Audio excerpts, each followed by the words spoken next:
Welcome back to Battleship Cove. I'm Tom Lowney, GM1 retired. It's Gunner's Mate First Class. These are my realm here of the guns of Battleship Massachusetts, our main armament, and you're now watching inside the history here at Battleship Cove. Thanks for tuning back in. And right now you're in Turret 2 Powder Flat. This is where the powder handling transpires, and we're in the midst of a restoration project. So we're going to update you on what we've been up to. Now, as you can see, it's quite different. The deck is painted.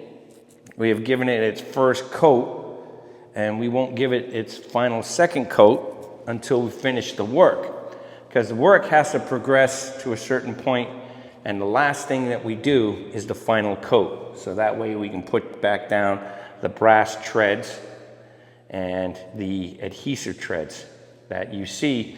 We put a few over here just to stop people from slipping and nicking up the deck, because the paint is sensitive to traffic when you only have one coat down.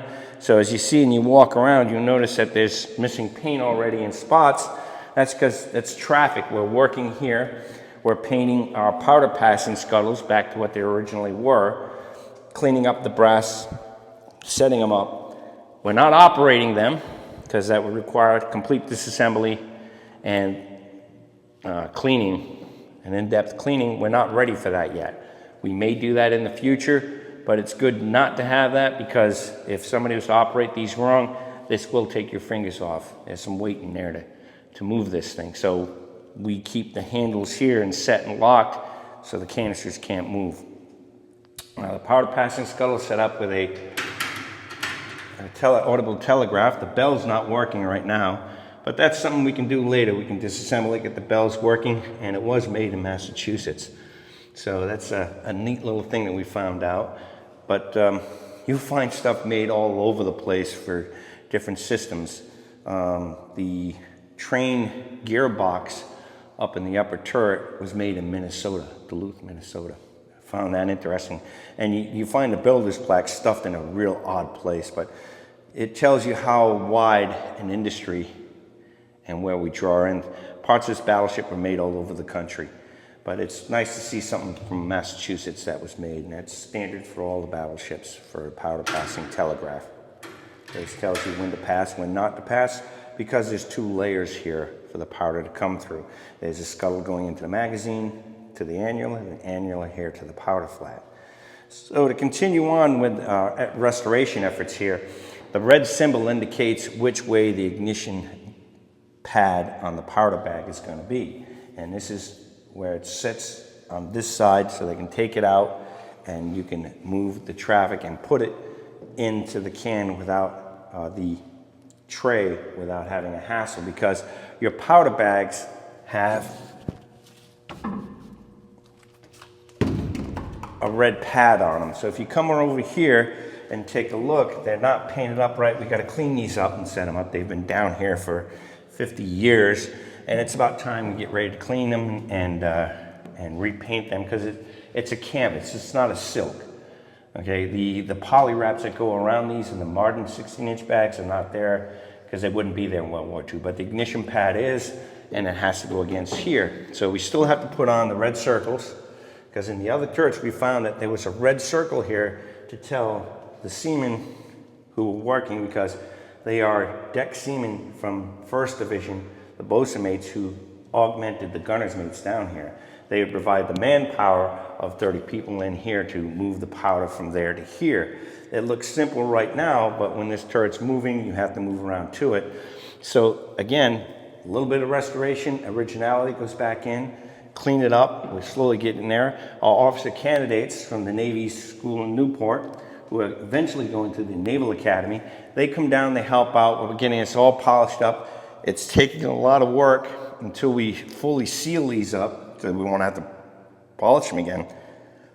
But we have to get them down to a point where polishing won't be needed. Once we seal them up, and they'll constantly be set. It's a brass wax we have to apply. But again, it's another step in the procedures of restoration. Our battle lanterns are slowly coming back. We have to clean them up and paint them. So these are World War II original battle lanterns, not like the original 60s, 70s, 80s, 90s. We've been using the yellow ones. They don't belong on a World War II battleship, so we don't use them. So we have to go back to the originals. We're getting the placards redone and done up. Our sprinkler stations are getting redone. So little things like this that we do. Original glass still there. Our placards cleaned up for the instructions for the firefighting stations, so the sprinkler system. They're slowly being revitalized and done by hand. Small little things that are being done. We also, each scuttle has to be done and set up, battle lanterns again. Every little thing, details. We're going to eventually get the sprinkler valves cleaned up so they'll look like they did. Because in the Navy, you would have to keep these things at least clean to this point where you don't see leakage.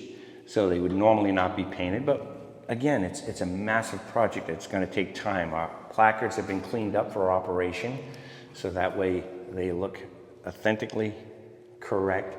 Black lettering done and kept polished. So our firefighting station is getting there. We've put the hose back in it after we painted it. The applicator is going to be cleaned up a little bit more. We'll put another one. We're going to be getting the hopefully a triple F, as you know it now, firefighting foam nozzle setup that goes in here. We're going to be hopefully getting that from online. It's going to cost us, but you want to get it back to original as best as you can. And as you can see, we got things like the drainage for the bilge underneath. This would be for an inductor to send up the sprinkler water, or basically it's a bilge that catches hydraulic oil and seawater from the installed sprinkler system, because the turret has this hose set up that became dual purpose for firefighting and primarily for hooking up the sprinkler system. So when the turret trains, the water is being constantly fed from a hose that's set up on deck that allows for training and operating of the turret at certain speeds. So that's going to be set up. And because it would be hooked up from here over on the deck and zigged out a Z'd pattern, so that way the turret can train its full extent without losing water pressure. We're going to be putting up the strainer here with its nozzle and everything else, the Y gate and everything. It's going to look like it did when we get done. So we're slowly getting there. Then, as if you've noticed, again, more decking, because we had to get something down the first coat to preserve the deck so it wouldn't flash rust on us. And we are going to put the cans back in. So there's different setups. You have what's called immersion tanks. They're out in the passageway right now and stored below in the storeroom. And that they'll be going back in once everything's painted up and looking nice. So we'll get them in. And again, more battle lanterns. And we got to get some more stuff put back in its place. A lot of things have disappeared over the years, and we'll slowly get them back. Placards, again, for each of the stations are coming back online. And again, here are the racks. Now, if you're wondering why the powder cans, where we would have powder cans in here, they're for the trainers. So when you're not using the training dummies, you put them in their stowages here in the station. So that would be the Mark III cans that you see out in the annular space. We'll be putting them back in here and latching them in. So slowly but surely. Above us here, that you'll see, are our projectile carriers. These allow us to take the projectile from a vertical to a horizontal position. These are the stowage positions here. Now, we've got more to put up in there, but we're going to end up cleaning them and putting them back in. So this is going to be a duration project. There's a lot of little things that we do step by step, little by little, and we'll slowly get there, but it's just going to take some time. We also have cleanup to do with, say, the canisters, the first aid kit, the lockers, We've been slowly nitpicking the little details, the fire extinguisher bracket, all the good stuff. We'll slowly get it back up to par and looking like it would for a premier gun turret exhibit, because Battleship sailors, you had a lot of people, a lot of time, and to keeping them busy, you would keep your space clean, painted, and polished most of the time. And that normally would be your peacetime cruising. But again, she had the majority of her life in wartime. So peacetime is more of a polish and train scenario compared to wartime, but you still had to keep things working, operating, and that's why you took care of your spaces, because it was less time you had to put into rehabilitating, maintenance, keep it running, make it look good, and inspections. You still had admirals coming through, you still had training sessions, you had to keep everything up and running and looking good. And we want to present this exhibit as the powder flats, so that way it looks authentic. It looks like somebody just walked into space and lit off everything, and that's what we aim to do. So that way we can bring history to you and you can see how things actually were, instead of just a jumble of stuff that you have no idea. So in time, slowly this exhibit will come up to par and look good, so you can see and understand the history of this ship better. Up here in the catwalk, now this area is set up as a maintenance platform to get at different parts. Like this is your primary gear coming down from the motor for the paw buckling for the shell decks above us. So they go to the gypsies heads up there. So these gearboxes still have oil and it still comes out, drips. But we've cleaned the deck here, we've wire brushed it, we're gonna get ready to paint it.